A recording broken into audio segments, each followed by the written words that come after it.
Before we begin today's story, on this channel I like to do a wide range of stories. It just kind of keeps things interesting for me, and I hope as well for you. As we go throughout the rooms of Motel Astor, please keep in mind that this is very adult content, and it is generally not safe for work.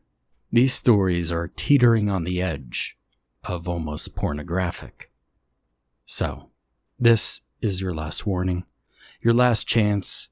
I have plenty of other videos on this channel, well over 1,500 stories narrated. So if you're uncomfortable with any sort of abuse, any sort of nudity, any sort of sexualization, then you're going to want to skip over this one. And tomorrow is a new day and a new story. Thank you. Room 107. For 10 years, Marie lived with her husband's dungeon. Only this wasn't a dungeon that was underground with shackles and iron maidens and other torture devices. Instead, it was above ground in a white double-wide with pink plastic flamingos on the front lawn. Her mother had always told Marie that she had settled for less, and God was she right. If Marie did anything in the slightest that crossed her husband, there would be hell to pay. Take, for example, the macaroni and cheese incident. One day, she had cooked a generic box instead of Kraft, and before Marie could apologize, her husband threw the pasta onto the floor. After being struck in the face, the beast who wore a wedding ring demanded his wife get on the floor and clean it up like a dog. "Eat it, or I'll break your fucking jaw," he growled. When Marie objected, he grabbed his partner by her strawberry blonde hair and threw her to the ground. "I told you to fucking eat it," he yelled. "Please, Melvin," she cried out. "I'm sorry."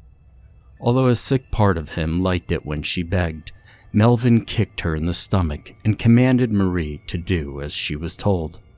Quaking with despair, the abused doll licked the cheesy noodles off the linoleum floor and held back her tears.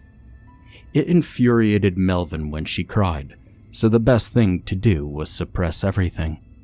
After cleaning up the pasta with her mouth, Melvin dragged Marie to the bedroom and tossed his wife onto the bed. As he undressed himself, the dungeon master snapped his belt and growled, "I've been sporting a hard dick all day at the construction site." He let out a sour burp and added, "Daddy just needs a little lovin'." Marie knew that if she were to say no to this monstrosity's desires, he would punch her in the breasts again. So she took off her shirt to reveal broken skin and yellow bruises that surfaced right below the epidermis. She removed her pants, slid her beige panties down to her ankles, and in a voice that had better sounded sweet, Marie said, "Baby needs a..." Oh, how she hated speaking like that, but Melvin wanted his doll to talk like a dirty slut. He wanted to contort his arms behind its back and to use it like an object. That is, after all, what Marie was to him. A plaything, a disposable excuse, and a slave to his lust. Melvin crawled on top of her and, like any angry bee, buried himself deep inside her flower and began to ravage the petals. And Marie, well, she thought of beautiful things as the smell of sex, sweet and meaty armpits infiltrated her nostrils. She imagined another life and living in peace without the fear of being hurt. And somewhere between the pain of hard penetration and headache, a voice inside her asked, "Then why don't you just go? Why do you stick around?" This voice echoed, "You're 33 years old and the world is yours. The ocean, the mountains, the flatlands, the dungeon door is always open." After Minuteman Melvin came into what he referred to as nasty curtains, he collapsed on top of his wife and fell asleep. Under the monster's weight, the same voice asked, "What if he hits you again and that blow finally does you in? What if it's tomorrow?" Marie felt like dying. Not entirely herself, but the part that had connection to Melvin. She knew the answers to the questions spiraling within her mind and decided that she needed to leave. So the next morning when Melvin took a shower before work, his wife went through her husband's wallet and obtained his credit card. This was really bold and a risky thing for her to do, for if Melvin were to check his wallet, there would be a nuclear explosion. However, to Marie's relief, her husband didn't bother checking and put his billfold back into his back pants pocket. Before he left, Melvin gave her a kiss on the forehead and said, "When I get back, it'll be round 2. No, it won't, she wanted to say, but instead Marie told the dungeon master exactly what he wanted to hear. "Yes, Daddy. Anything for you." When Melvin was finally gone, she packed 2 suitcases with anything that could fit. Clothes, pants, socks, underwear, jewelry, but most importantly, Marie took all the photos of her and her family and packed them as well. Prior to leaving this pain-infested shithole, she took red lipstick and wrote on the bathroom mirror, "Don't bother trying to find me." With that said and done, Marie put the suitcase in the back of her mint green Saturn and sped away from the double wide. Hell, she didn't even look in the rearview mirror. "What's in the past is in the past," the voice told her, "and it is no more." As she embarked on her big escape, the runaway decided she would get to her brother and his boyfriend's apartment in northern Pennsylvania. But before hitting Highway 70, Marie needed to stop by the bank. Being a signatory to her husband's account, she withdrew $2,000 from her husband's savings. Marie figured that would be more than enough to get to Pennsylvania. Any additional money left over she referred to as douchebag tax. When she left the bank, Marie hit Highway 70 and turned the radio on. Either it was a coincidence or a sign from above, but the song playing was Soft Cell's Tainted Love. The escapee turned up the music, and the voice in her head sang along to the lyrics. Eventually, morning turned to evening, and Marie knew by this point Melvin had discovered his credit card missing. In between 2 halves, one being a scared woman and the other brave, she told herself this meant that there was no turning back. Marie knew this was all or nothing. But despite everything, even the strongest woman in the world became tired after driving for a long period of time. So she pulled into a place called Motel Astor and decided to stay the night. The establishment wasn't exactly the Holiday Inn, but it would have to suffice. Upon parking the Saturn, she thought to herself that the place had a very mysterious feel. It reminded her of the motels back in Florida she stayed at as a child when her parents went to Daytona Beach. However, this motel seemed to be stripped of any fond memories. If the illuminated sign out front hadn't suggested it were still in business, Marie would have kept driving under the assumption that it was closed down. She walked to the lobby, paid a deposit for the night, and obtained a key to room 107. With 2 suitcases in her hand, Marie made her way to the room, but before entering, a hooker who stood outside of room 108 asked, "What are you running from, doll face?" The prostitute took a drag of her cigarette and exhaled menthol smoke. "Pardon me?" Marie asked. This hooker, who had black, greasy hair and wore a Rolling Stones t-shirt, brought a jeweled hand to her lips to take another puff of the cigarette. In a cloud of smoke, her words said, "I could tell when a woman's had enough. Believe me, I've been there." "I have no idea what you're talking about," Marie replied, putting down the suitcases and pulling the room key from her pocket. "Oh, please," the prostitute shot back. "The bruises on your arms and that busted lip either means you just got in a fight with Frida Foreman or you've had enough of your husband's bullshit." Marie fell silent. She never thought in a million years that she looked like one of those women.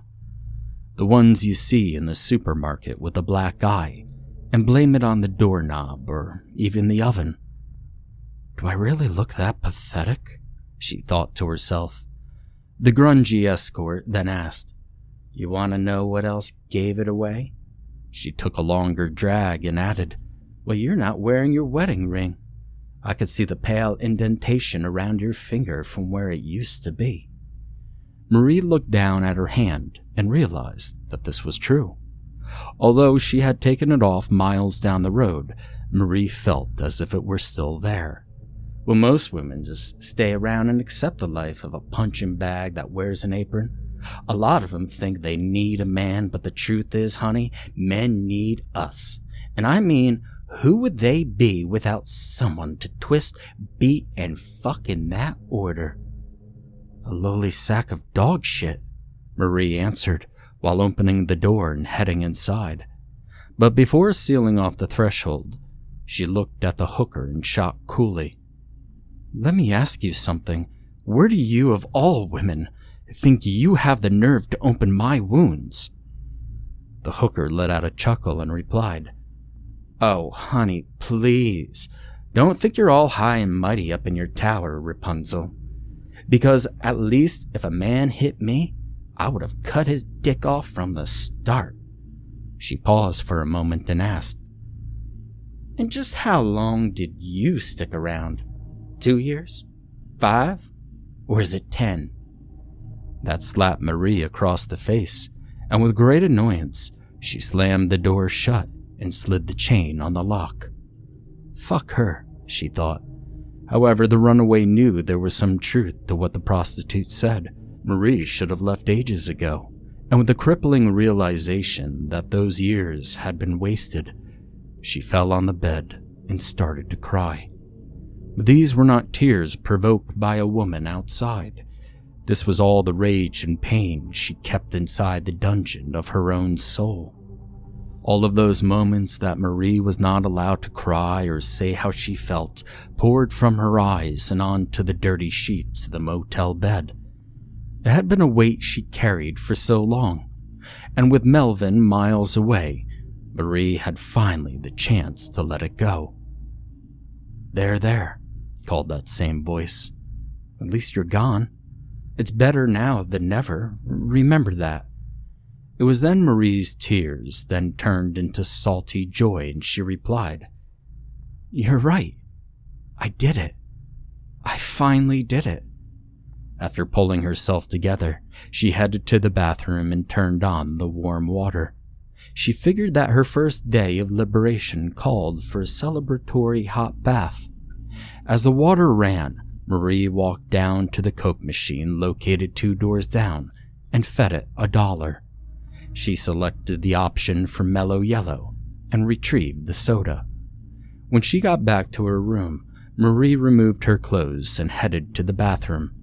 However, to her surprise, she saw that the water in the tub wasn't clear. Instead, black liquid that smelled of rot took up the bottom of the bath and poured from the faucet. Disgusted, Marie reached over and turned off the water.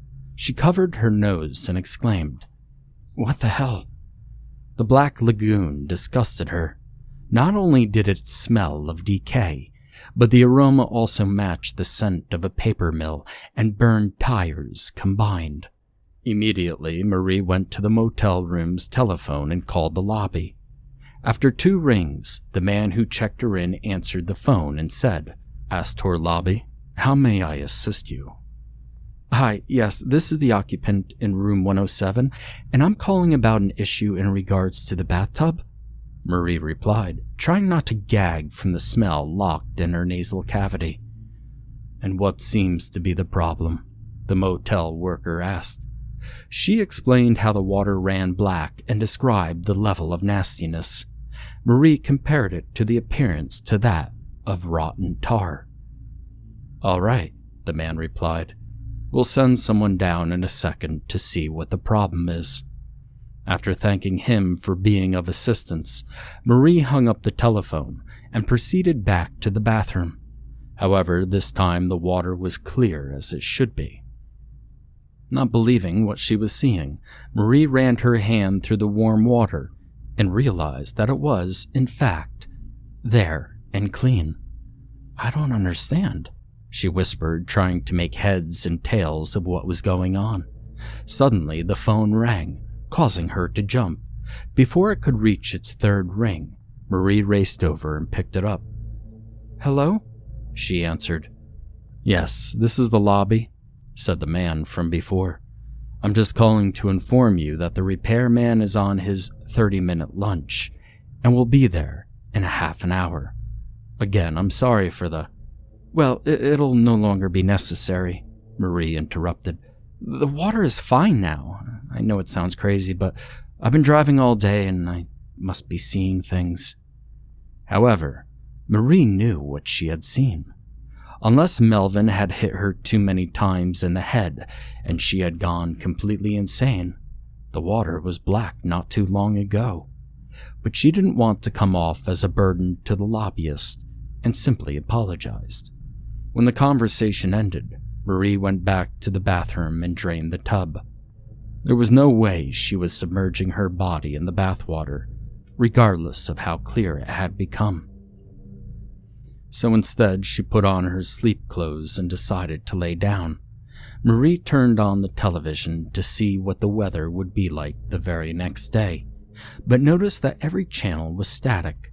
She checked the cable connection and realized that it should be playing channels. Marie had thought to call the lobby, but didn't want to continue badgering the front desk. "Well, looks like there'll be no television," she said, reaching for the remote and turning off the TV. The woman who fled the dungeon decided to close her eyes to try to get some sleep. As she drifted off into a deep slumber, Marie found herself subjected to a disturbing nightmare. In her dream, her arms and legs were tied to the motel bed, and surrounding her were lit candles. She tried to pull herself out of the blinds, but failed with each attempt. At the foot of the bed stood a naked man who looked like her husband in build. However, his face was hidden by a wool sack. "Daddy wants to fuck," the man growled. Marie began to shake from fear, and then he asked, "Does baby want to drink cum from Daddy's bottle?" It sounded like Melvin, only the voice seemed a little distorted with a demonic undertone. The man crawled on top of the bed and grabbed her breasts. He snarled and chuckled and said, "I'm about to rip your dirty curtains wide open." Marie tried to yell, but the scream fell as if it was trapped in her throat. She tried to pull away. In addition to ropes that bound her, Marie's muscles felt like tight rubber. "Please," begged the voice inside her head. "Please, God, make this stop." The man's hands moved from her breasts and began to move down south to her genitals. And right at that depraved, nasty moment, the figure removed the sack from his head to reveal a face that looked like a picked scab. Oozing from the mouth was yellow pus and maggots, and it said, "I'm gonna fuck the pain away." Marie then pulled herself from the nightmare with a scream. She took a moment to catch her breath and repeatedly told herself it was just a dream. But what was strange is that when Marie looked at her wrist, she noticed pink rope burns. She quickly pulled the sheets off her legs to examine her ankles, and they too had the same markings. A dark feeling fell into the pit of her stomach, and fears swirled within. At that moment, the telephone rang. When Marie answered the call, she could hear heavy breathing. But this wasn't just any breathing, for she recognized the same pant that she had heard from the past 10 years from screwing Melvin. Immense anxiety froze over, and after about 5 seconds, Marie asked, "Why are you calling me?" Before the caller hung up the phone, there was a deep chuckle, and Melvin's voice growled, "Why don't you check the Bible in the nightstand, baby?" Marie looked over at the table beside the bed and pulled open the drawer. In it was a Bible like Melvin had said. When she opened it, she let out a scream, for bookmarked in the chapter of Leviticus was her and Melvin's wedding photograph.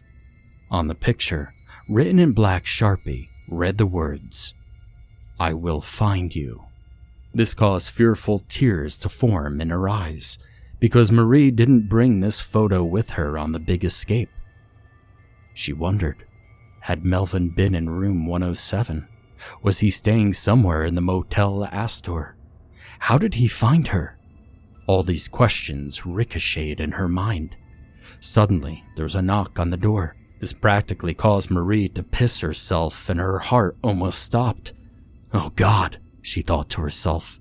High tension pulled tight like a cello string that was about to snap. And when the second knock came, Marie ran to the door and looked through the peephole. In fisheye view stood the man, but his face seemed murky.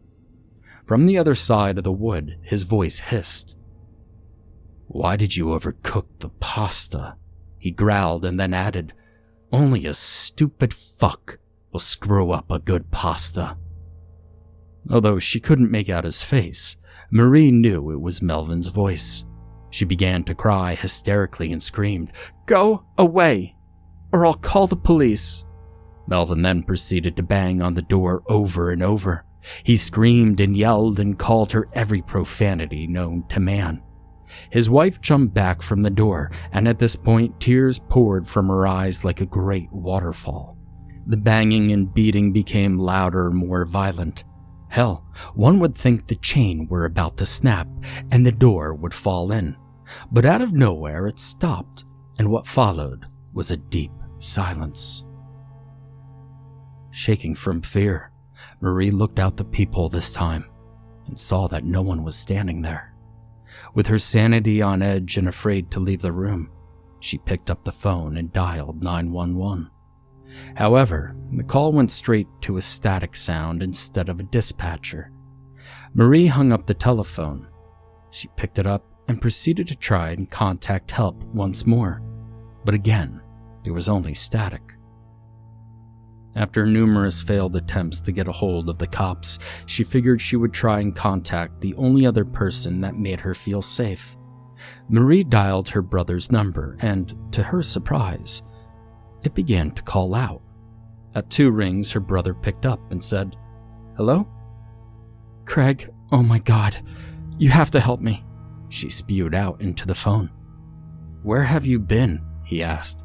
"Me and Mom have been trying to contact you all day." Marie then confessed to her brother everything. How she finally took his advice and left Melvin. How she stole his credit card and took out money. Apologized for not calling first because she didn't want to worry him and his boyfriend. And how Melvin was at the Motel Astor trying to kill her.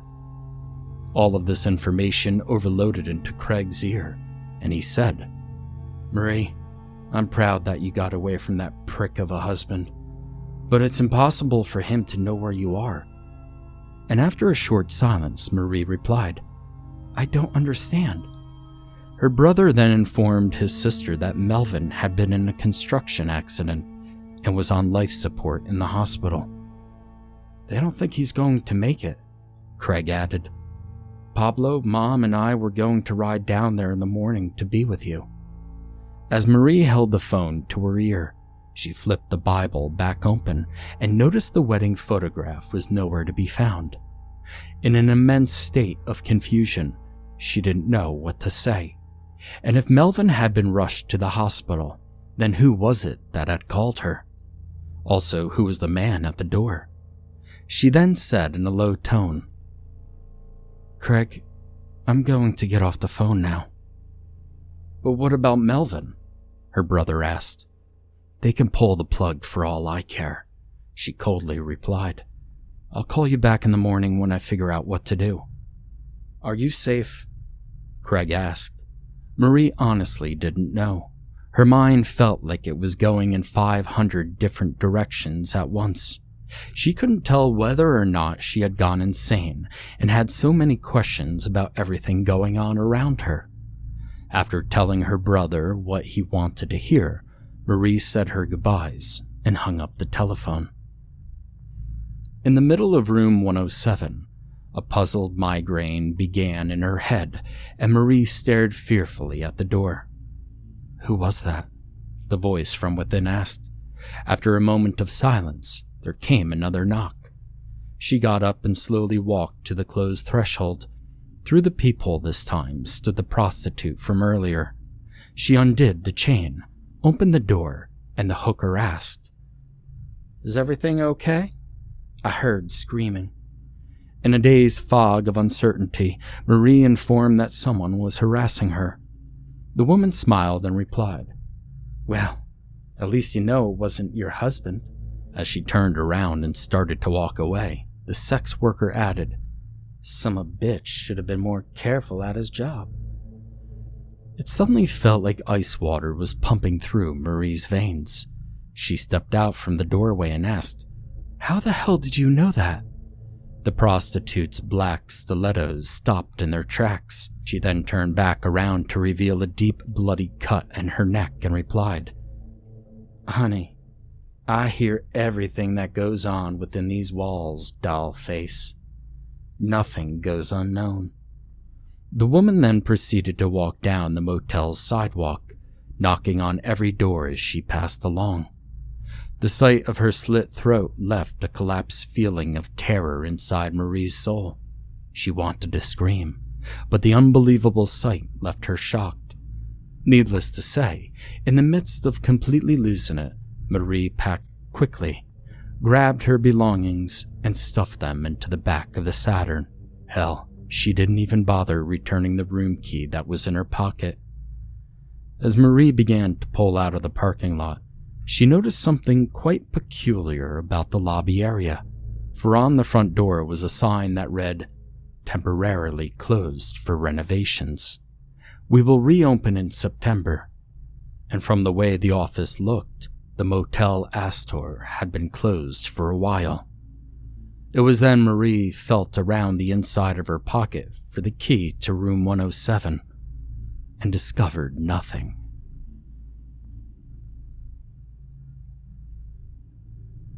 Room 205. It seemed like one moment Roman was cuddled up next to me in bed, with our naked bodies pressed together beneath an ocean of sheets. I could hear his voice whisper, "Why are your hands so cold?"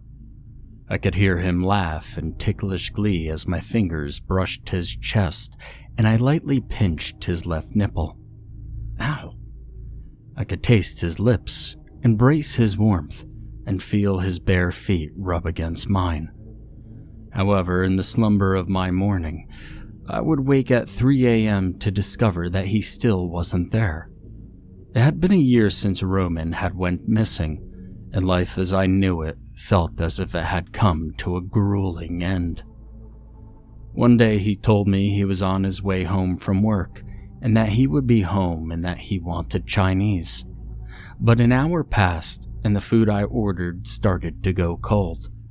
I had called him at least 20 times when the clock struck 10. I dialed up his best friend, Winifred, and she told me, "No, Michael, I haven't heard from him. Is he okay?" And I replied, "I don't know."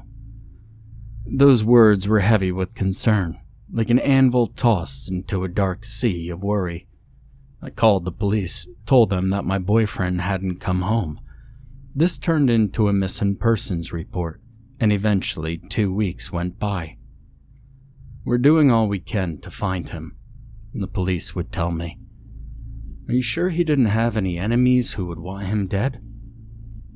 "No," I told them, but in the back of my mind I wondered if he did. The idea of someone abducting him and hurting him killed me. And of course, there was the thought that perhaps he had run off with another man.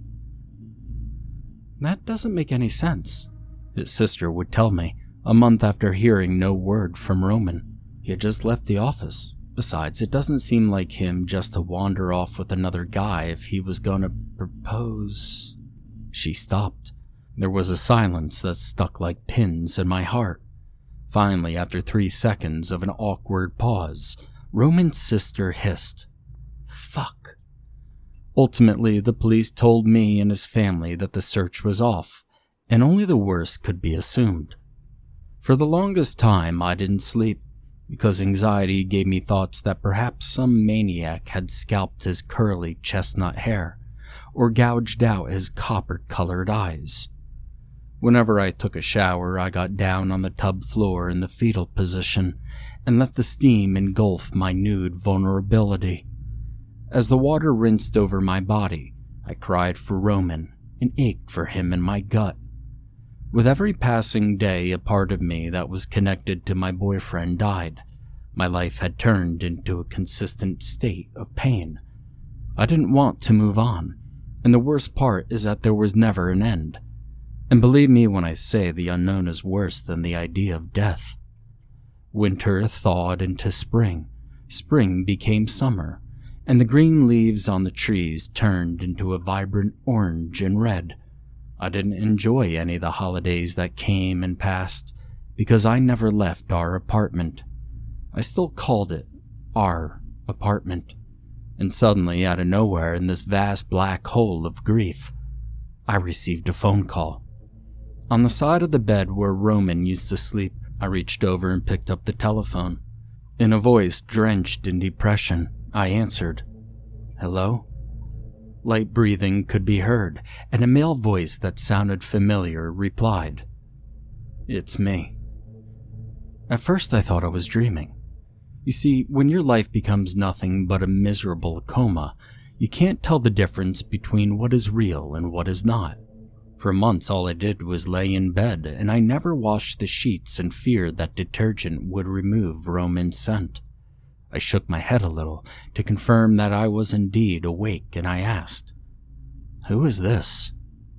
On the other side of the line, I heard the flick of a lighter and the inhale of a cigarette. The voice said, "Come to room 205 at the Motel Astor in Benson." There was a pause, and the person seductively whispered, "I'll be waiting for you there, Tiger." And with that, the conversation was ended by a dial tone. A streak of lightning shot through me, because the only person in the world who called me Tiger was Roman. Without rationality, I jumped out of bed and switched from my birthday suit into boxer briefs, jeans, and an old t-shirt. This is what I had died 1,000 times for. A clue, a hint, a sign of something to ease my mania, and most of all, a sliver of hope. "I'm going to find you, Roman," I thought to myself as I grabbed my keys to my truck. After putting on my boots, I stormed out of the apartment and embarked on a quest to find him. Now you're probably wondering why I didn't immediately notify the police. Instead, try to understand why I didn't. For starters, I tried to star 69 the phone call, but all I got was an automated recording telling me the number had been discontinued. Also, the town of Benson was a 20-minute drive outside of the city, and to be honest, I couldn't tell if this was real or just desperation.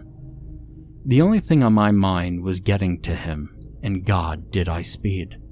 A mix of desire, hope, and shock controlled the gears of my truck. My foot stomped the gas and my heart raced at 70 miles per hour. The city lights dimmed and the horizon darkened into the country night. Adrenaline rushed through my veins and desire trembled inside of me. The thought that perhaps somebody may have prank phone called me didn't even cross my mind until I saw a sign that read, "Welcome to Benson, the town where dreams come true." But if Roman really was waiting at the Motel Astor, I couldn't decide on whether or not I wanted to hug, fuck, slap, kiss, or scream at him. Where the hell had he been?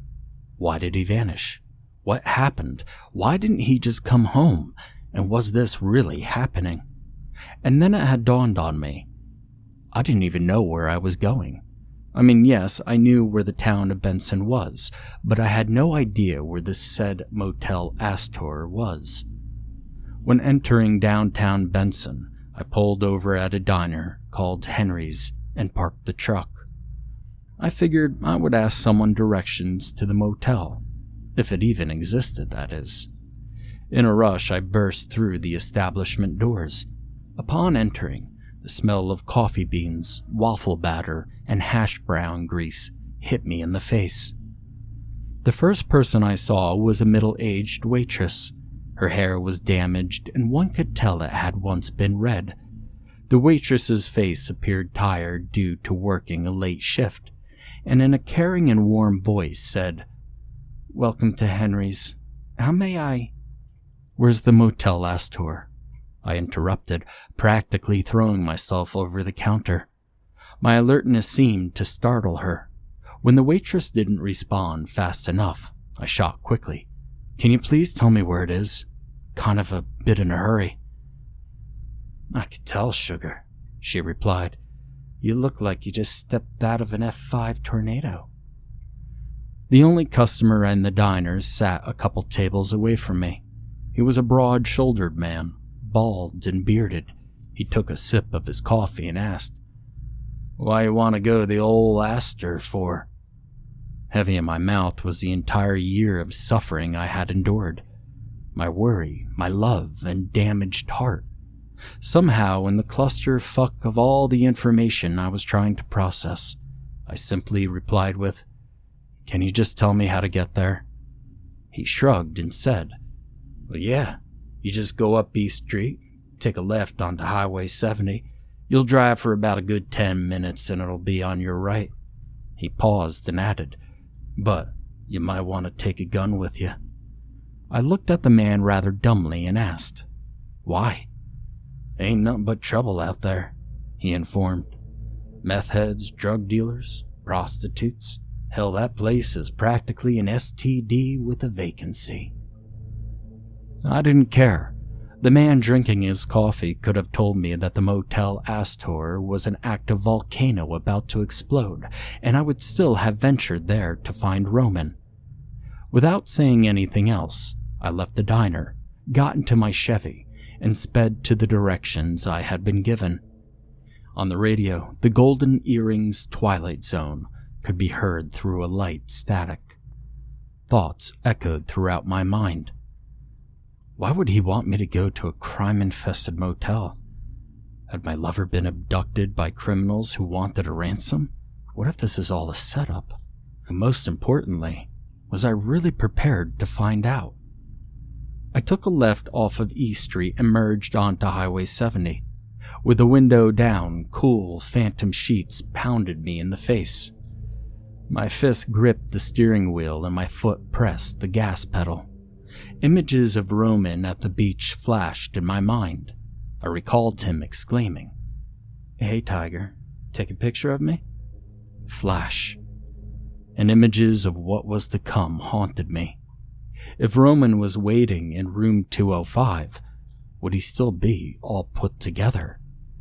Would his arms and legs be attached to his torso? Would he be physically complete the way he was when he left me? All these questions ran through my head at 65 miles per hour down a dark highway. After a short while, I finally reached my destination, and before me in the headlights appeared a sign. In neon yellow letters, it read, Motel Astor, and the "no" next to the word vacancy flickered.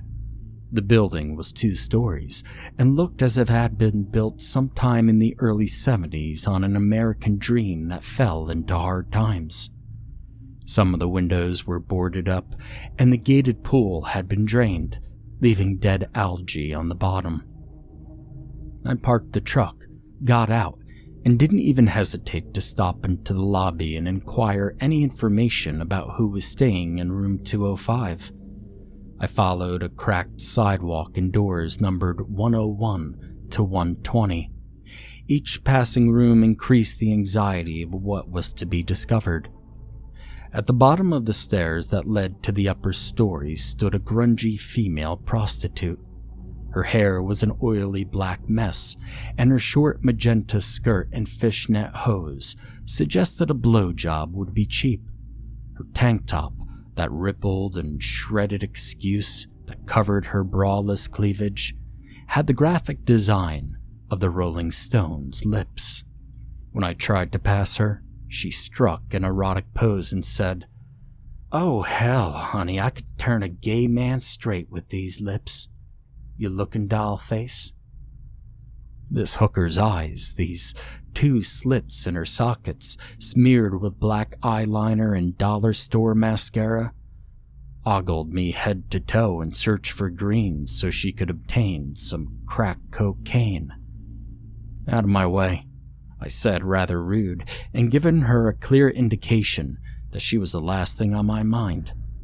When heading up the steps, the prostitute laughed and called back, "You're lost, Nancy boy." At the second level of the building, I gulped an anvil and realized I was close to figuring out what was going on. I passed room 210 through 206 until I stood in front of the block threshold of a door that read 205. There's no turning back now, Michael, I thought to myself. My hands trembled. The hair on the back of my neck and in the pits of my arms stood up, and my feet went icy. I took a deep breath and knocked on the door. At first, there was no answer. I waited about 3 seconds before knocking again. At that moment, right when my knuckles were about to hit the wood, the sound of a chain unlatching from the other side could be heard. My heart dropped like an elevator down a long, dark shaft as the door opened. And standing there, well, it wasn't Roman, but instead it was a guy who almost looked identical to him. He was about the same height.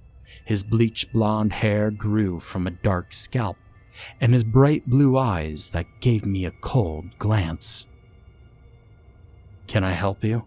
he asked with a voice that wasn't warm and inviting like my lover.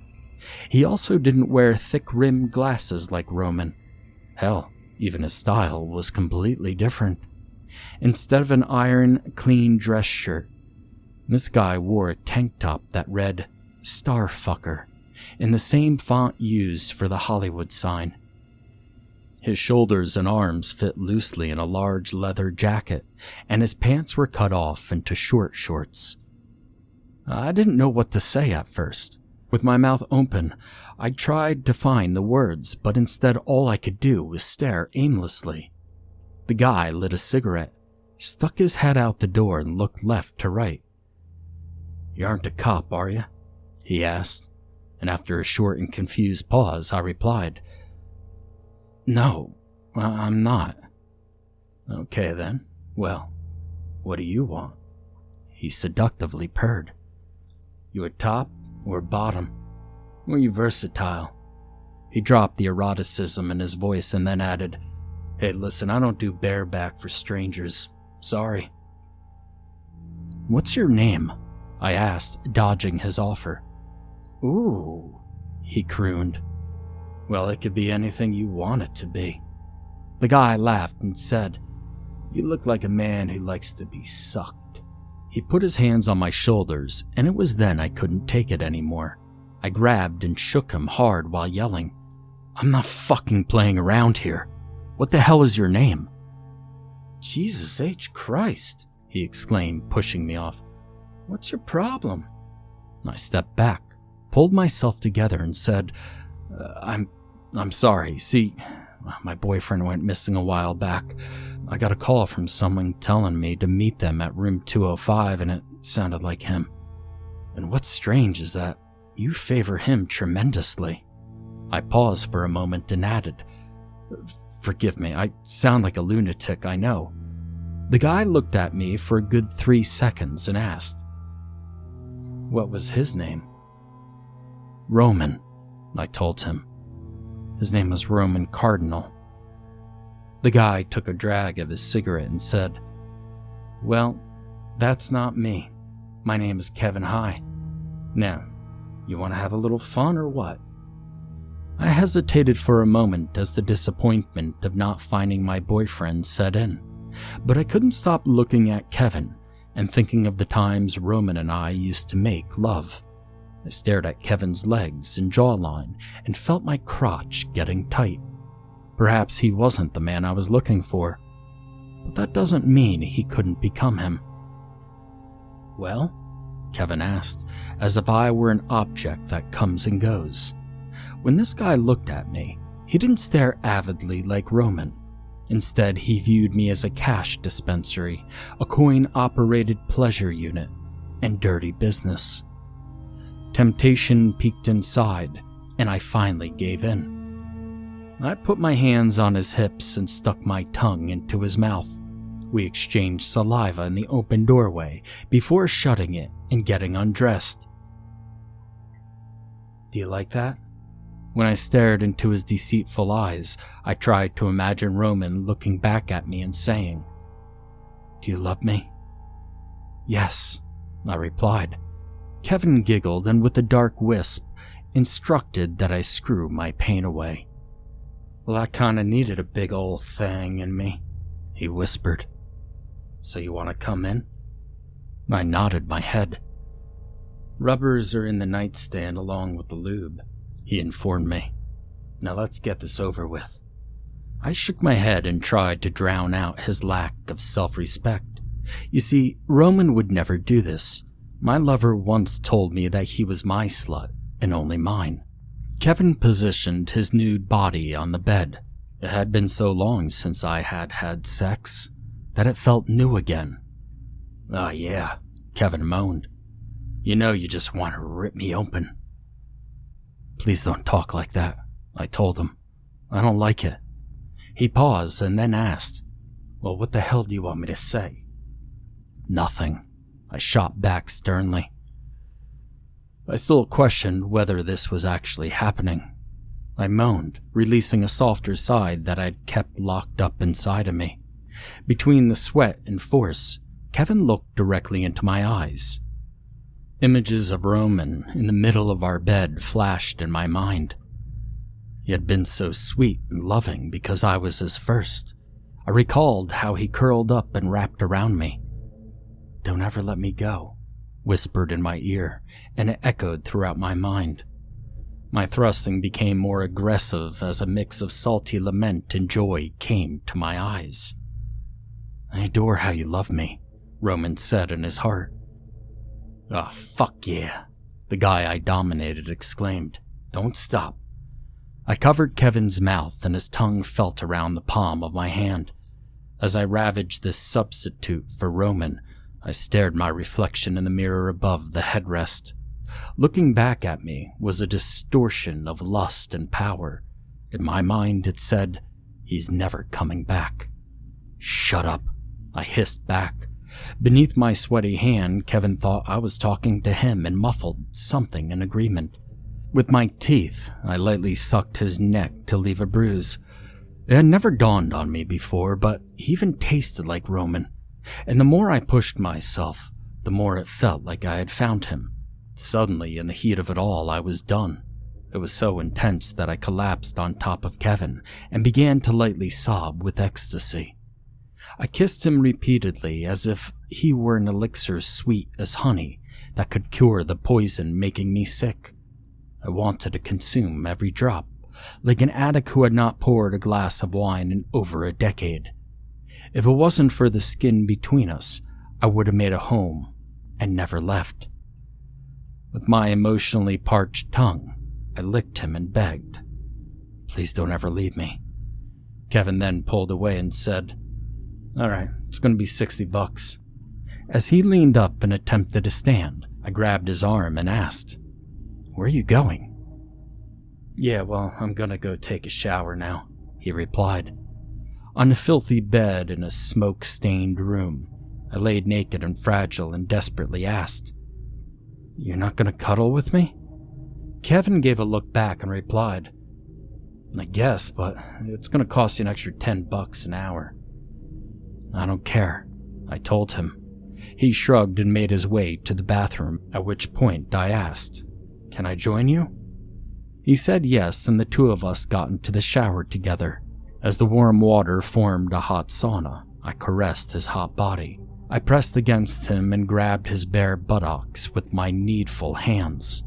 With closed eyes, I rested my head on his bare shoulder and whispered in my mind, "Why did you leave me, Roman?" Kevin then hissed, "Because it became too much." I then opened my eyes and noticed the water was black and stunk of decay. I quickly lifted my head and saw that his face looked like a misleading scab that had been picked and oozed yellow pus from a slash for a mouth. My body then jolted back and I screamed. "Hey!" Kevin exclaimed. "What's wrong?" When I blinked, his face in the water went back to normal.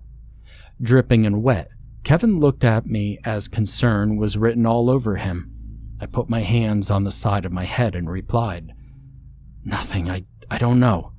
My racing heart settled down and then I added, "It's just been a hard year. Everything doesn't make sense like it used to."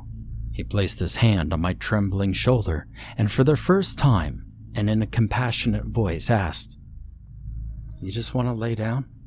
I nodded my head and replied, "Yes." After getting out of the shower, we got into bed and I spooned his nude body. In a state between a world of hurt and one of longing, gripped his right nipple between my fingertips and kissed the back of his neck. Kevin snickered and asked, "Do you miss me, Michael?" After feeling a bit of hope in a warm place, something perked inside of me. It was then I realized that during our entire altercation that I never once told Kevin my name. I looked him straight in the eyes and asked, "How do you know that?" "Know what, Tiger?" he asked, placing a seductive emphasis on the last word. I then rose from the bed and gave him a fearful look and demanded that he tell me who he was. Kevin reached over to the nightstand beside him and lit up a Marlboro Red 100. After exhaling smoke, he said, "Michael, I'm the fear for which you keep running back to. I am the need in you for more." Kevin took another drag of his cigarette and added, "I'm that feeling you deny, that voice that curls up inside your head, the manifestation of everything you want, the remnants of time you'll never get back, and the guilt that rips you to shreds." "No," I thought, turning backwards inside of myself. "Every day you push it further back, hoping it isn't true," he continued. "You always come running back into the pit of your subconsciousness, praying I can undo everything and heal your wounds. Hell, you worship me. But Michael, I'm not Jesus. I can't wash your feet and cleanse you of what's been done. I'm not your salvation and I'm not your answer. I'm just a recreation of what's been destroyed." I began to shake. My mouth went dry and my throat became tight, and I asked him what he meant. Kevin exhaled smoke and then concluded, "You murdered Roman Cardinal." Those words made everything around me stand still. Gravity pushed down on my shoulders, and the world grew 1,000 times heavier. I quickly shot back. "That's not fucking true." "It's not?" Kevin asked. "Well then explain this." He reached under the bed, pulled out a newspaper, and tossed it on top of the sheets. In big bold letters the headline read, "Homosexual dispute leads to murder." On the front page was a picture of me, handcuffed and being walked out of the Motel Astor by 2 police officers. I skimmed the article and the words argument, breakup, kitchen knife, blood, and psychotic breakdown stuck out at me. Each one hit me in the face and caused me to want to vomit. "But it's okay, Tiger," Kevin purred. "I'm here in your head. I'm the slut in your bed. You could fuck your sorrow away. I don't mind." I started to put my clothes back on and shot back. "This is not true. No, this is not. None of this is true." "Oh, and where do you think you're going?" Kevin asked. "Are you going to run away again?" I buttoned my shirt, slipped on my shoes, and grabbed the keys to my truck. I then proceeded to leave room 205, but the only problem is that the door wouldn't open. Over and over I tried to turn the handle, and each time the lights in the motel room flickered. A distorted and almost demonic voice from behind me growled, "Come on, Michael. Come back to bed." I turned around. I did not see Kevin, but a naked, bloody Roman with stab wounds all over his body. Blood poured from his mouth, and fear rose to the top of my lungs. I let out a scream. "Go away," I yelled, frantically trying to escape. Eventually, the door opened, and I ran out as fast as I could. I made my way down the steps. The female hooker who had offered me a sexual favor before was still there. Only her face appeared like the hallucination I had seen in the shower. She yelled, "Oh, you're a murderer, Michael." Tears streamed down my face as I made my way to the truck. I got inside, cranked it, and sped out of the motel parking lot. As I sped down Highway 70, a pair of oncoming headlights illuminated the inside of the Chevy, and I noticed that my hands were covered in blood. Through the static on the radio came a twisted voice that snarled, "You can't run from this. It's already been done." In a manic state, I could barely control my driving. I veered off into the other lane, and another pair of headlights blinded me. Everything went white, and then I woke up in a sterile room. In a cold sweat, I let out a shriek, and the door to the room opened. A man dressed in eggshell blue scrubs, the same one I saw in Henry's diner, came to hold me down. I squirmed violently as he and another man held my arms and legs, and behind them entered a woman holding a syringe. This woman looked like the waitress, and she said, "Michael, calm down. It was just another dream." Through the aggression of trying to pull away, I caught a glimpse of one of the men's name tags. It read, Kevin High. "Please," I screamed. "I want Roman. I need him." The woman, who I now realized was a doctor, stuck me with the needle and pushed down. A cool feeling coursed through my veins and calmed me down. In the spiraling vortex of both confusion and realization, I sunk deep inside myself and passed out. Hours later, I awoke to straps around my ankles and wrists. Beside me sat the doctor, who asked, "Are you going to continue to be a handful?" "Where am I?" I asked, ignoring her question. The doc informed me that I was at Dorothea Dix, a mental hospital for the criminally insane, and that I was being held here to see if I was fit to stand trial. Unlike the waitress I imagined at Henry's diner, the doctor's voice was cool and to the point. "What trial?" I asked. "The trial that determines whether you are guilty or innocent," she told me. "You have been charged with the murder of your boyfriend." "I don't understand," I replied, trying not to cry. "The police apprehended you at the Motel Astor in Benson after discovering a Roman cardinal's blood in your apartment," the doctor said. "It is believed you disposed of his body and were on the run. However, you keep saying you didn't do it, despite the neighbors' testimonies that they heard a loud dispute next door, and, like I said before, the blood." She paused and added, "They even found the room in Knife 205 where you were hiding out." I tried not to cry, but through snot and sobbing I asked, "Why would I do that?" "Well, Roman's sister informed the police that he was going to break up with you," she continued. "After putting two and two together, investigators have decided you murdered him because he broke your heart." I then recalled the night Roman came home from work. I'd gotten down on one knee and asked him to marry me. I expected to see the glimmer of excitement in his eyes, but instead there was a look of rejection. "Michael," he said to me, "I think we need to talk." Those words had never meant anything good. He had then proceeded to tell me that we should be friends, and that this had become too much.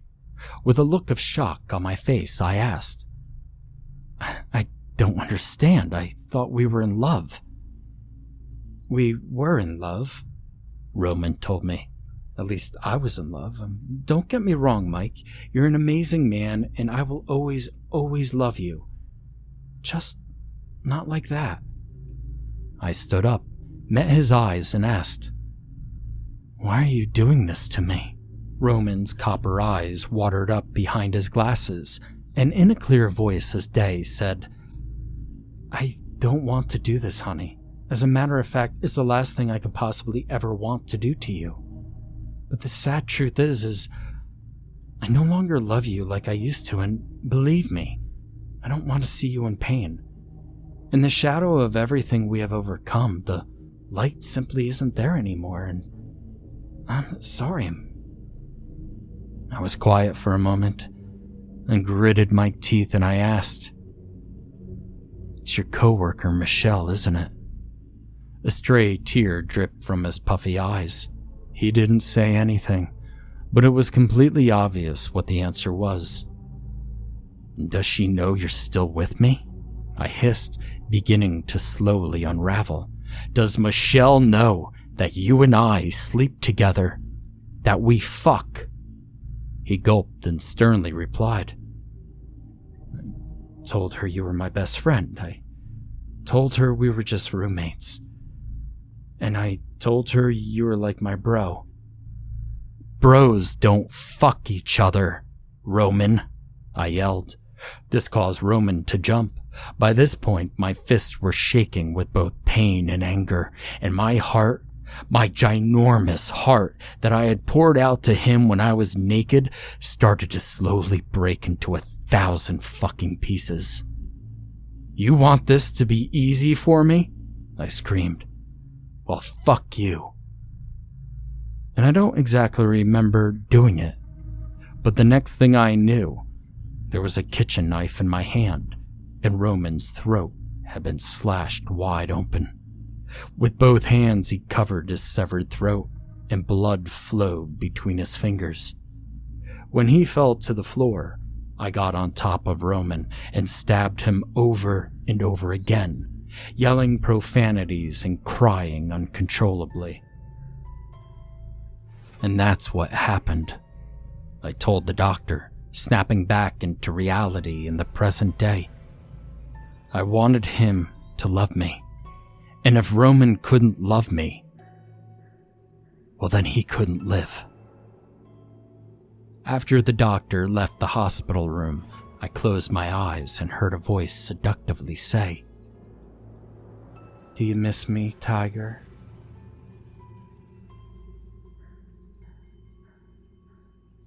Room 115.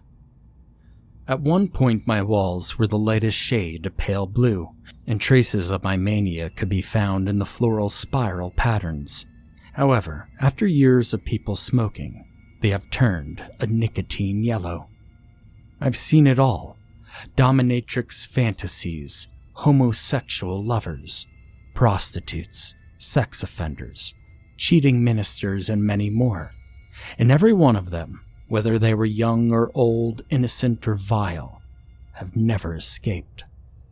While my victims drift off in between their vulnerable slumber and consciousness, I crawl inside of them and cause sleep paralysis.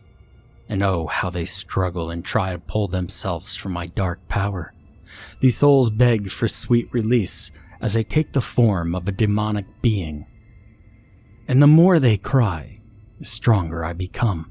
I restrict their windpipes and watch with great glee as these fragile lambs slowly die. Imagine placing a bell jar over a butterfly and observing it struggle as oxygen depletes. Or visualize a weak worm in a scorpion's pit. I am malevolent. I am the darkness. I'm a killer. But sometimes my methods of murder don't involve depraved sex and suffocation. Take, for example, a victim I murdered back in 1999. A young man sat inside of me and contemplating taking his life. He lost his job and struggled with depression for many years prior. To add to this, the guy's boyfriend of 3 years had broken up with him.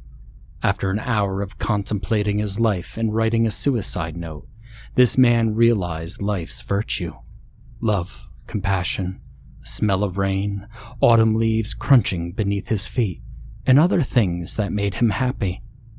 Nevertheless, I am none of these, and I forced him to undress, sit in the bathroom, and take a switchblade to his wrists. "No, no, no," he screamed as I made his hand cut a vertical slit into the pale belly of his left arm. As the blood drained from his cold body, the young man's final words was simply the question, "Why?"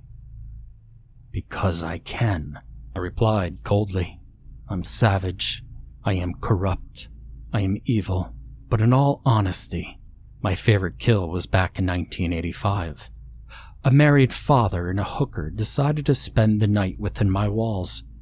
Between fucking the whore, he would call his wife and tell her all about the business trip he had lied about. This should be fun, I thought to myself. As the adulterer screwed the woman from behind, I possessed him. Inside the cheating husband's mind, I demanded he reach between the mattress and the box spring and obtain a knife someone left years ago. And under my control, the man gripped the blade. "Oh, baby," the greasy-haired hooker exclaimed, faking an orgasm. "Give it to me, yeah." As he continued his pace, the father of three took the blade and slashed her neck from cheek to cheek. Blood gushed from her neck and soaked the entire bed with hepatitis. And even after the sex worker's soul departed, I made the man continue to screw her dead body. I am brutality. I am malice. I am a trap. After the unfaithful lover finished, I snapped my fingers and he awoke from his trance. When he discovered the crime he unwillingly committed, the man screamed and screamed and screamed. However, it was no use, for the thing about my walls is that no matter how loud a person screams, nobody will ever hear them. And being that I'm able to change my form, I made the door and windows disappear so that the cheater could not escape. After days of being trapped with a rotting corpse, the man had gone insane from starvation and dehydration. Well, he had even resorted to eating parts of the hooker's body and throwing feces at the ceiling. But he shouldn't have done that, for the punishment of tossing his shit at me was that I made him remove his own genitals.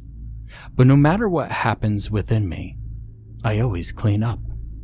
A forensic scientist could investigate and find absolutely no DNA evidence that someone had died. And for those who come to the Motel Astor and check into my domain, please know that there are complimentary toothbrushes and towels in the bathroom. Also note that I will fuck with your mind and reflect the pit of your worst fears. Whether it is hissing cockroaches, snakes, or traumatic experiences, you will come face to face with them and fall into my inescapable snare. I am destruction. I am sadism. I am room 115.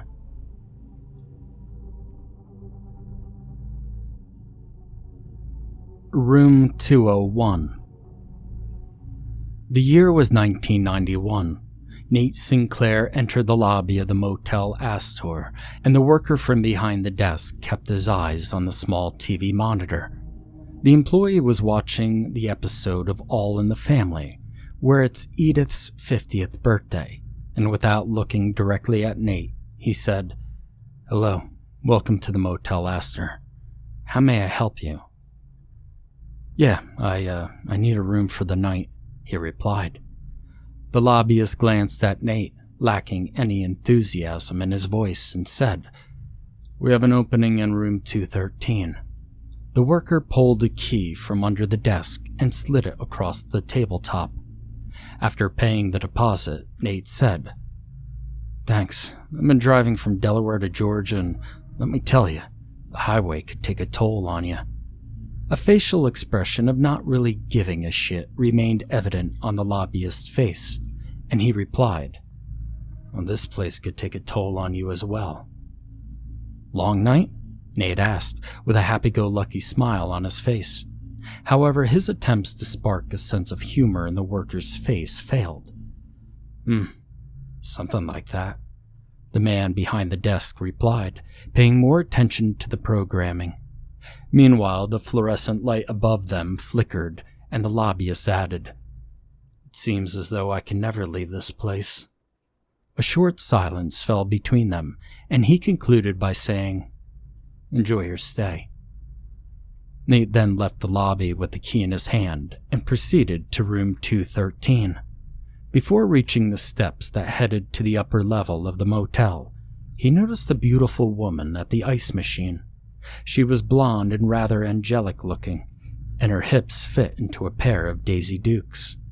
Nate found the woman rather attractive, approaching her and asked, "Has anyone ever told you that you look like Farrah Fawcett?"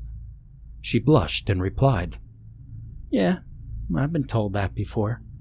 The woman batted her blue eyes and asked, "I assume that's supposed to be a compliment, right?" "Well, of course," Nate exclaimed in his mind. Instead of verbally replying, he let out a small chuckle and nodded his head. After a momentary silence and savoring the connection between them, the woman told him that her name was Sandy. He extended out his hand and said, "Nice to meet you." She returned the favor by lightly grasping his hand and cordially asking, "And what is your name?" Sandy asked. "It's Nate," he replied. "Ah, and what brings you here?" she asked. "My sister's getting married down in Georgia," he informed her. "I figured I would just, stay the night and rest." Nate paused and then asked her the same question. There was a silence, and Sandy's warm smile faded to indifference. She didn't say much other than she needed to get away. "Life's just crazy, she told him. "It feels like every day is exactly the same." Not knowing how to respond to that statement, Nate decided to change the subject of their small talk and asked, "So, what room are you staying in?" 201, Sandy informed him. "Oh, cool," he replied. "I'm staying over there in 213. She laughed and began to walk up the steps. As Nate followed shortly behind her, Sandy replied, "I wish I could switch rooms. 201 smells terrible and the water's really nasty." When the two reached the second level, they turned left and she added, "I've complained numerous times, but nobody does anything about it." Nate and Sandy passed a couple of doors and he said, "Yeah, well, the service here seems a little shitty. Hell, that guy in the lobby didn't even act like he wanted to do his job." "His name is Mitch," Sandy informed. "Apparently he worked here since the early 70s. She flipped her gorgeous rainbow of blonde highlights and added, "I couldn't really imagine anyone being happy with working here. I mean, it isn't really a 5-star resort."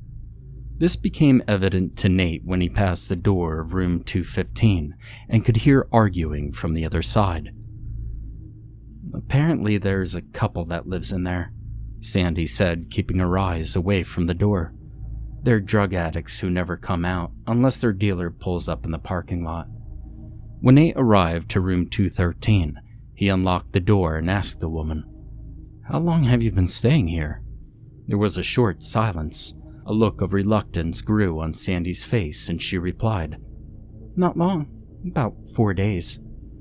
Nate could sense that she was lying, but decided to let it go. "Well, it was nice talking to you," he said while opening the door.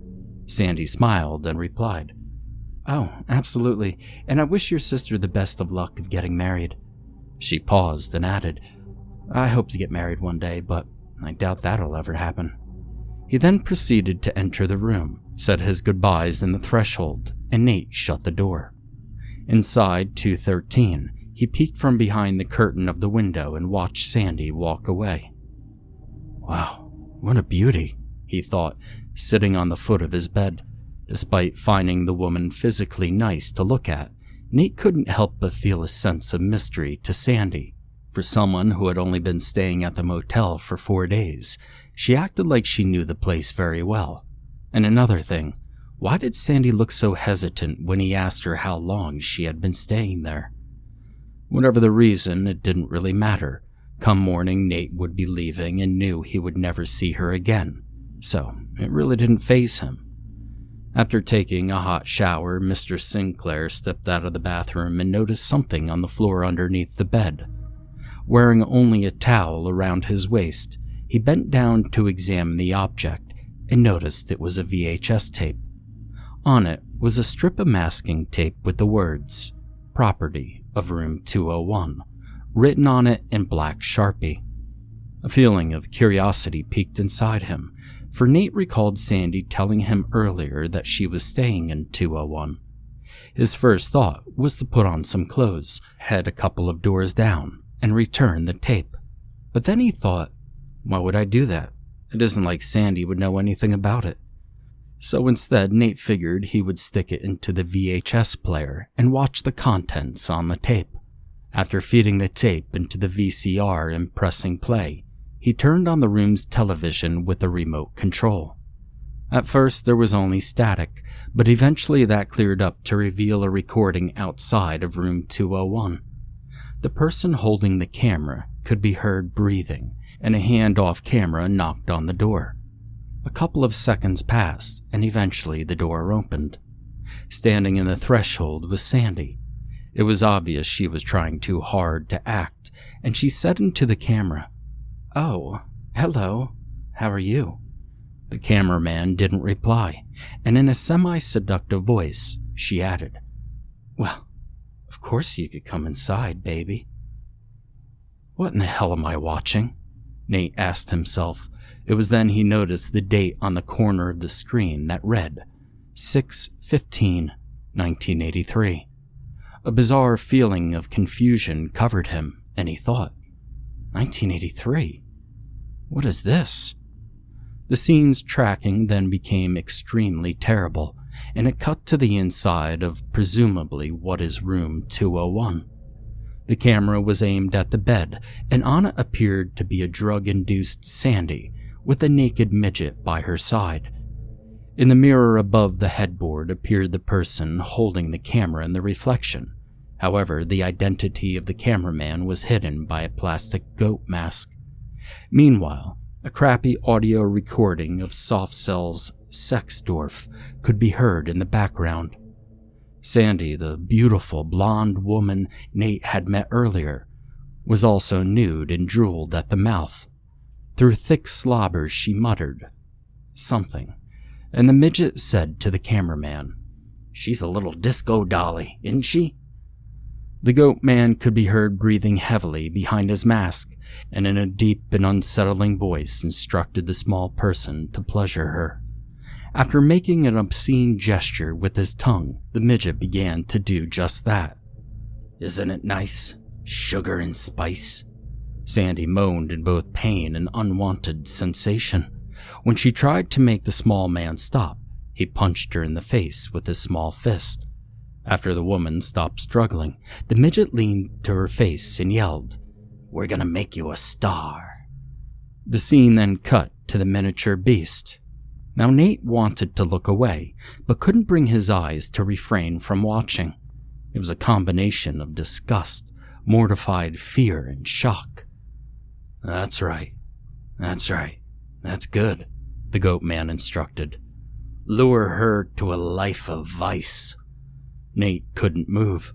All of his colors seemed to flush out into the carpet floor and sink beneath his feet. A dark tide of repulsion churned in his stomach as the midget turned to the camera and gave a wicked and perverse smile. "You know what they say about small boys," he growled, licking his lips. The tracking then became worse, and it was hard to make out what was happening. However, Nate could hear Sandy attempt to scream. After about a minute of poor quality and the sound of the tiny monster mouthing harsh profanities, the scene then cut to room 201's bathroom. On her knees, Sandy could be seen with her arms tied behind her back. Then the woman tried to speak. Blood poured from her mouth, and it was revealed that Sandy's teeth had been yanked from her jaws. From behind her, the midget smiled at the camera and said, "She won't be biting anymore." Both he and the cameraman chuckled wickedly. "Yeah, Sandy moaned between her sore gums. I won't do this anymore. The small man then pulled out a black trash bag and put it over her head. He began to suffocate the woman as he pulled the bag tighter and tighter. The plastic morphed around her, revealing the structure of the woman's face as she struggled to breathe. And then suddenly, the TV went to static and the tape ejected from the VCR. Immediately, Nate sprung from the foot of the bed and ran down to room 201. Hell, he was so terrified that he forgot only a towel hid his nudity. When Nate got to the room, he began to frantically beat on the door. "Sandy?" The panicked man screamed. "Open up!" There came the sound of a chain unlocking and the door opened. In the threshold of 201 stood Sandy, and she asked, "What's wrong?" In a frantic state, Nate explained the contents on the video in his room, how she was being abused, how her teeth were missing, and everything else. The woman gave him an odd look, and after 3 seconds of silence asked, "What in the fuck are you talking about?" Disoriented and flustered, Nate told the woman to come to his room and watch the tape. Scared at the sight of a half-naked man who had just spoken about her being abused and choked with the plastic bag, Sandy shut the door in his face. Nate tried knocking again, but stopped when she yelled, "Go away, or I'll call the police." Well, somebody needs to, he thought loudly as he made his way back to room 213. When Nate got inside his room, he slipped on a pair of pants, didn't bother putting on a shirt, and grabbed the VHS tape. He stormed down to the lobby, slammed the video on the front desk, and demanded that the motel worker notify the police. The lobbyist looked down at the tape and said, "Oh, Jesus. Thought I got rid of this smut ages ago." Nate paused and stared at the man from behind the desk and asked, "You know about this?" "Sadly," the worker replied. "It features that poor woman who doesn't know she's dead." Mr. Sinclair felt a cold feeling in every single one of his bones, and after processing what the lobbyist said, sternly asked, "What the hell are you talking about?" "Sandy Henderson?" the motel worker asked. "Room 201? Yeah, she's dead. Poor gal thought she could earn a couple bucks making a snuff film years ago." He stopped, lit a cigarette, and added, "She walks around this place every day, unaware that she can never leave. And what's sad is Sandy isn't the only one." Nate then grabbed the lobbyist by the shoulders and yelled, "Stop playing around and call the goddamn police." The worker pushed him off and shot back, "Easy there, director. You could call the police all day long, but this place won't let you do it." Suddenly, Mr. Sinclair felt as if someone had slapped him in the face and asked, "What did you just call me?" The lobbyist took a drag of his cigarette, exhaled the smoke, and coolly replied, "Mr. Director. You see, Sandy isn't the only soul here who doesn't know that they're dead, or that they're a nasty little pervert." He took another puff and added, "Back in '83, you were traveling to your sister's wedding. The tragedy is, the beloved bride down in Georgia has no idea her brother is a total sicko, or that he died from a cocaine overdose the night after filming this timeless classic." The man behind the desk looked down at the VHS tape and back to Nate, who remained silent. After a momentary pause, Mr. Sinclair tried to find the words to formulate a question, but couldn't bring himself to ask it. "And as for that little heathen midget," the lobbyist said, "God knows where he is. This motel is so crazy, he's probably hiding in the laundry room." This can't be true," Nate replied, trying to grasp all of what he had just been informed. "Well, it is," the desk worker told him. "And the sad part is I'm stuck here with you nutcases until the day someone decides to bulldoze this place to the ground." The Motel Astor employee leaned down behind the desk to grab something, and it was then Nate noticed an exit wound on the back of his head. When the lobbyist rose back up, he placed the Sony Betamovie BMC200 camera on the top of the desk and said, "It's still in good condition for you if you decide to make another dirty movie."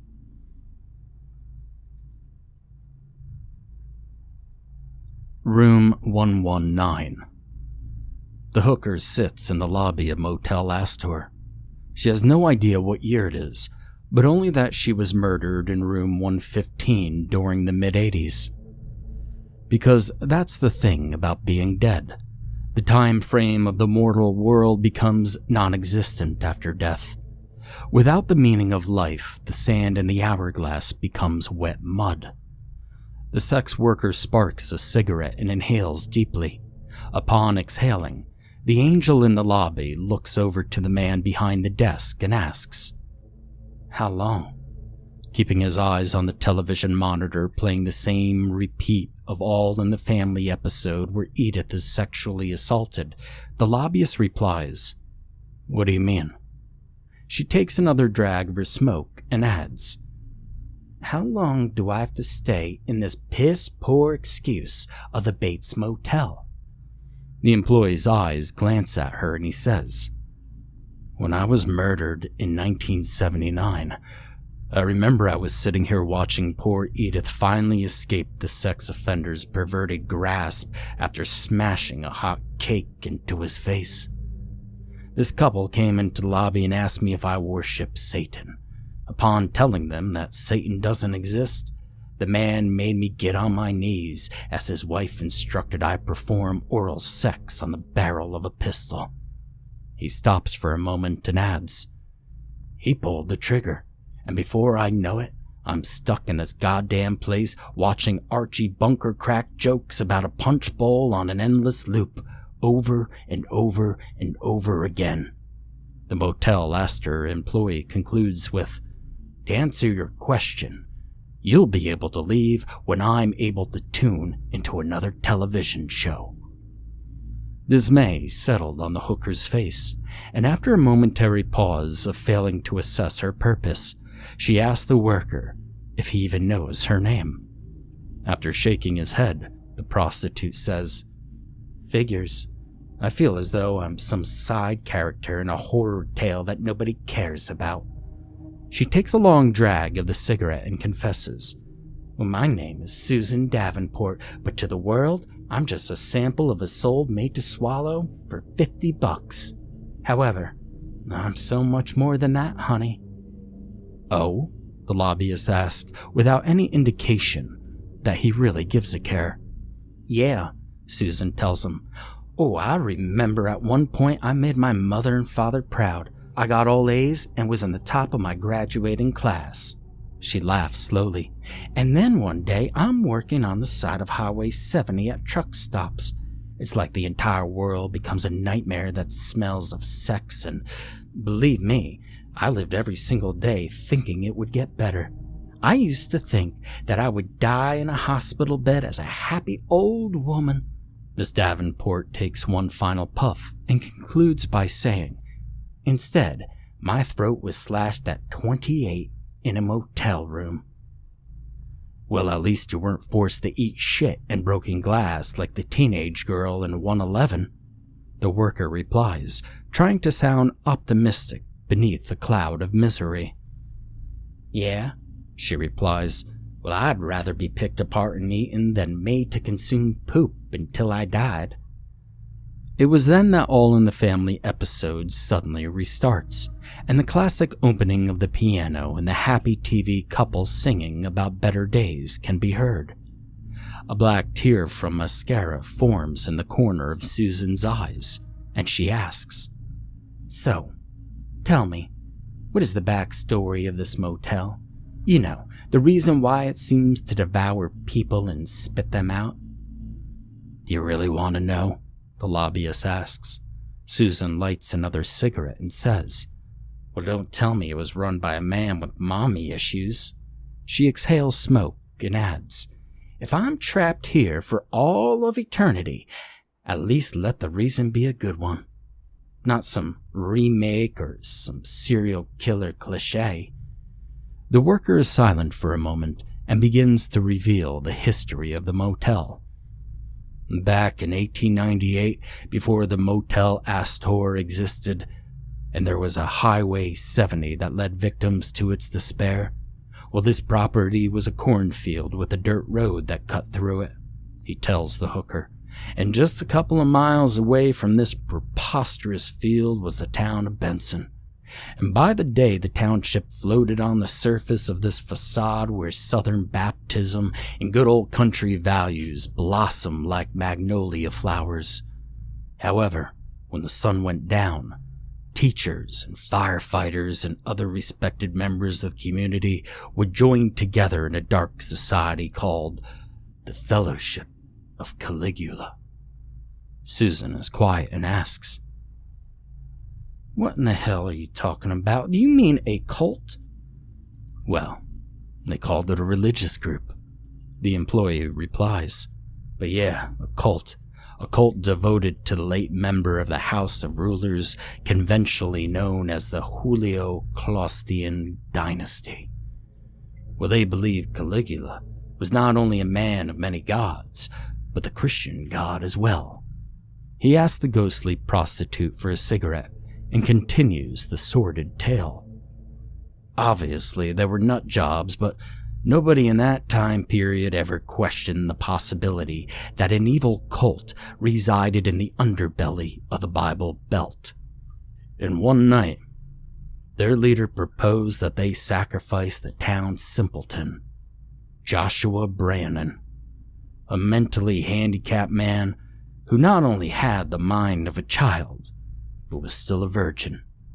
He puffs the cancer stick and says, well, they stripped that man naked and paraded him to the cornfield where they, too, stood nude in the pale moonlight. With nothing but black hoods over their heads, they nailed Joshua to a wooden cross and chanted, "God to Son, Son to the people to love, love to hate, hate to nails, nails to the crucifix to blood, blood to the devil, to the devil, to the devil." The employee is silent for a second when noticing the look of horror on Susan's face, and then he adds, "Well, little did the cult know that Joshua Brannon possessed the power of mind control, and his gift never came to light until he hung from the crucifix in a mixture of agony, humiliation, and absolute fear. In the middle of their morbid ritual, he made the members of dark society rip one another apart with their bare hands. Under his control, they tore off their arms, jaws, and genitals. Hell, Joshua even made them disembowel the leader and eat her intestines." The prostitute's eyes grow big like a scared little girl. "And then their blood soaked into the soil," the lobbyist tells her, "and it left a stain that no rain can wash away. And as for Joshua, his blood too, absorbed into the very dirt in which this motel stands."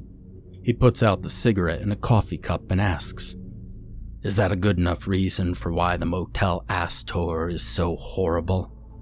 Susan swallows a tight lump and nods her head slowly. "All right, well, now that you know the marvelous history of the Holiday Inn," the lobbyist replies sarcastically, "I now have to go and feed Mr. Cormack in room 119.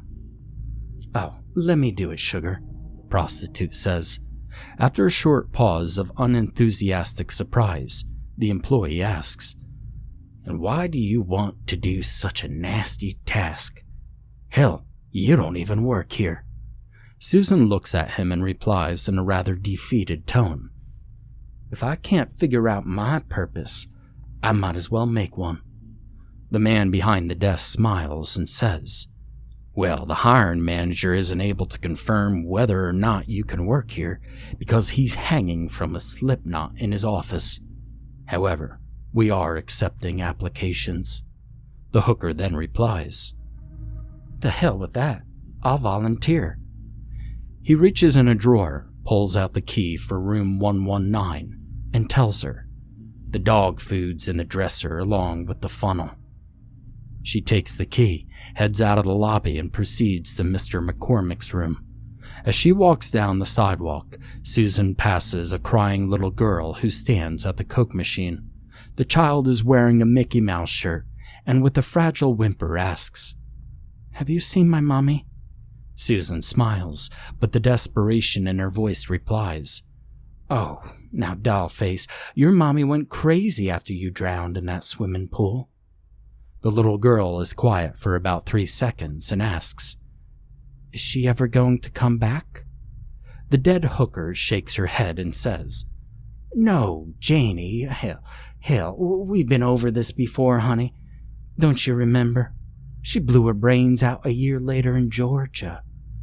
Susan walks away from the girl and passes numerous doors before she arrives to 119. The prostitute uses the key to unlock the door, and upon entering, she is greeted by the smell of feces. She turns on the light where a man who has been tied up to a bed is revealed. He has been strapped to the mattress for almost a year and is eaten up with bed sores, infections, and his muscles have deteriorated. "Oh, hello, Mr. McCormick," Susan says, walking over to the dresser. She pulls out a funnel and a can of Alpo and adds, "Well, I'm the new housekeeper." The man moans something in agonizing bliss, and she replies, "Well, now, I'm sorry for what the motel has done to you." Mr. McCormick says nothing. In the pits of her helplessness and endless days that drag on and on, Susan realizes her purpose. Before she died, her father always told her, "When in hell, do as the hellions do." And with that said, the hooker shoves the funnel in the helpless man's mouth and says, "Well, it's time to eat, honey."